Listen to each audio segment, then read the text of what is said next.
Another day, another lolly, a fairy in my dungeon. Hi, I'm Naffy Napkin, and this is the fourth episode of the out of chronological order Tinkerbell retrospective, Tinkerbell and the Great Fairy Rescue.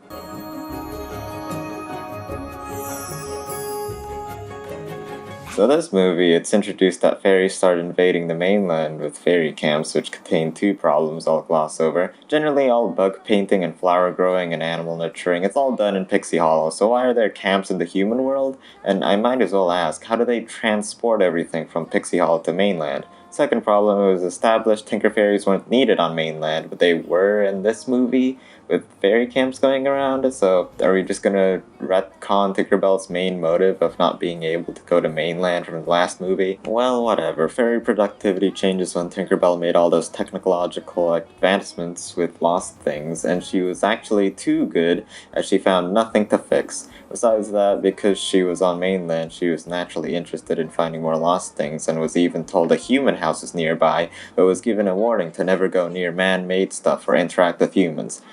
That's what she did the entire movie. Tinkerbell flew out and found a horseless carriage, and Video, who was the villain 2 movies ago, cares enough about her, apparently, to follow her and bring her back. Tinkerbell gets trapped by this little girl named Lizzie, who is obsessed with fairies, and at first Tinkerbell was scared, but they got to know each other, and Tinkerbell told her everything that fairies do, and wrote it down in the little journal her father gave her. Oh yeah, her father was a scientist who was observing an unpainted butterfly by the fairies. Because of that, he can't spend time with his daughter. Meanwhile, Video goes back to the camp and tells everyone about Tinkerbell getting trapped, so Tinkerbell's friends plus Bobble and Clank set off to save her. One entire movie later, the scientist's father catches a fairy and brings it to London. The fairies give the little girl who could fly while it's raining pixie dust to get to him.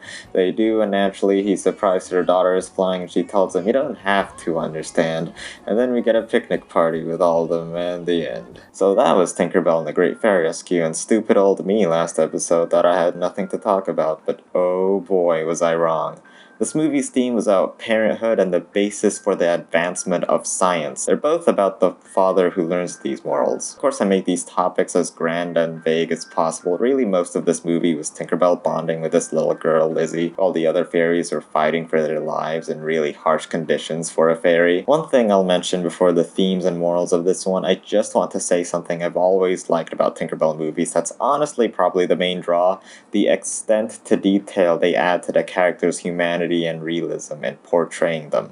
What do I mean? All I can do is just give examples. Like when Lizzie was able to deduce that if she showed the fairy she catched to her father, she would murder it for science above personal feelings of proving it to him they exist. And at the end, instead of proving him they exist by showing her the real actual fairy, just shows him the science journal which she knew was a poor persuasion role, but didn't want to endanger Tinkerbell. Or how Tinkerbell got entrapped in the cage, was perpetually terrified even after saying she wouldn't harm her, and only after listening to her genuine fascination of fairies she deduced, this girl probably doesn't mean any harm. There are loads more, like how the fairies trying to save Tink actually had real friendly conversations like in real life, or how Tinkerbell couldn't speak so she had to communicate slowly, and the girl had to decipher what she meant, and we had to go through the motions as well. There are so many more moments like this. You might be thinking, these are just par for the course from a movie, like this is what you expect from a movie to have details like this, and I'm fanboying over nothing, but I genuinely believe these aren't at all important details. They could have easily just glossed over them, so they could have just removed it from the movie so it would have been shorter.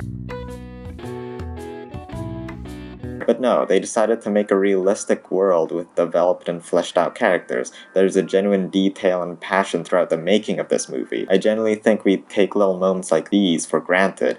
It could be just that I've been watching tokusatsu and shonen that don't tend to stick around and focus on the small intricacies of daily life, and instead focus on the big, grand emotions characters have, or maybe I'm giving too much credit, but I generally do enjoy how Tinkerbell movies are able to capture small details like this, and it's always a pleasure to watch because of it. I'd say the biggest positive of the aforementioned realism is that the antagonist is never irredeemable. There's always a hint of humanity in them, like the father in this movie is sincerely regretting not being able to spend more time with his daughter. Well, okay, except the last movie in the former half, no one was irredeemable malicious. They just want to make their ship fly because they were pirates. But when Zarina was dumped and Huck took over, yeah, he became a psychopath. But whatever, this time Tinkerbell wasn't being an idiot. Instead, there's an antagonist who learns the moral, which is the father, making this movie more for parents, honestly, and is actually redeemable, and he learns two main morals. The first one is just going through the motions of parenthood. This moral is divided into two as well. The first one, not having enough time to spend with his daughter. He was too caught up in his scientific endeavors and his job, and also those forsaken leaks that meant spending all his time tending to his own life instead of allocating some of his time to his daughter. Really, the moral is that simple. Just don't get too caught up doing your own thing and actually spend more time with your daughter.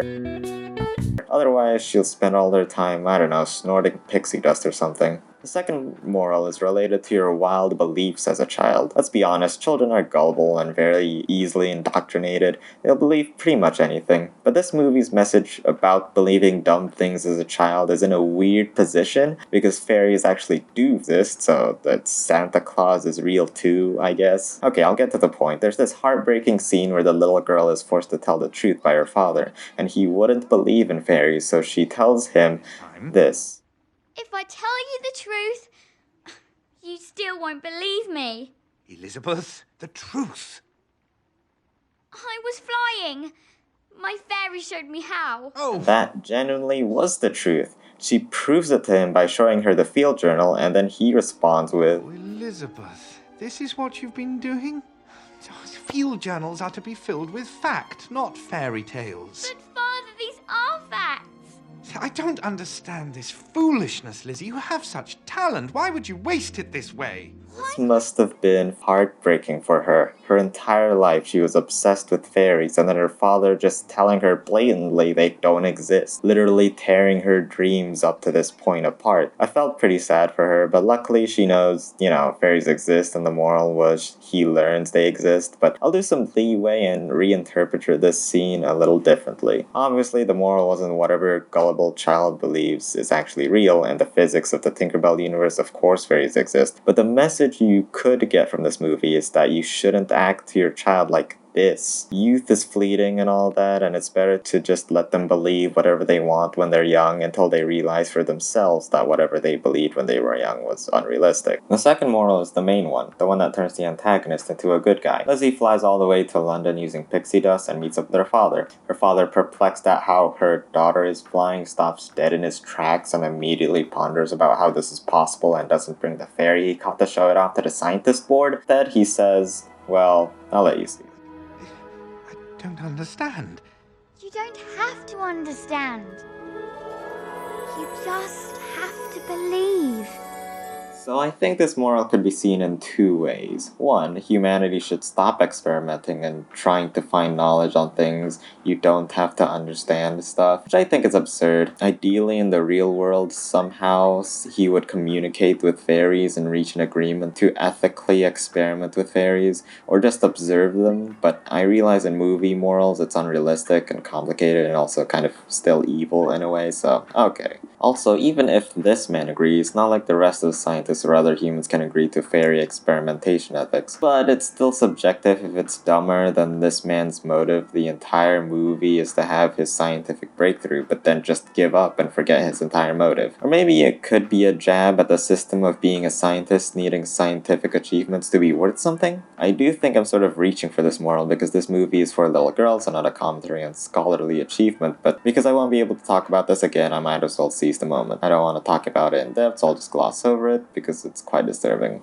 Hey guys, remember that time in Full Metal Alchemist where that one alchemist for the state alchemy exam fused her dog and her daughter together to make a talking chimera? Good times. They were both stemmed from the desperation they both felt from the pressure of finding a scientific breakthrough, leading them to do inhumane, horrible acts, violating ethics and bringing harm to others just to get some recognition for it. Second moral, man should never mess with nature. Fairies are basically the forces of nature, and if humans were ever to figure out they exist, they would be destroying the ecosystem. They'll basically become B-movie 2, and they imagine a world without fairies doing their jobs and have to somehow fix the environment again, which they don't explicitly state either. It's it's just you don't have to understand, which is the only thing that ties this movie to have any sort of moral. These were just my theory crafting and interpretations. Whatever I say isn't canon. If you're really into it, I'd always suggest just watching the movie yourself and finding your own conclusion. I mean, you should watch these movies anyways. It's a blast for aforementioned reasons. The characters are well handled with their own unique charm to them. The writing was tight and detailed. It was morally ambiguous, but experientially it was enjoyable.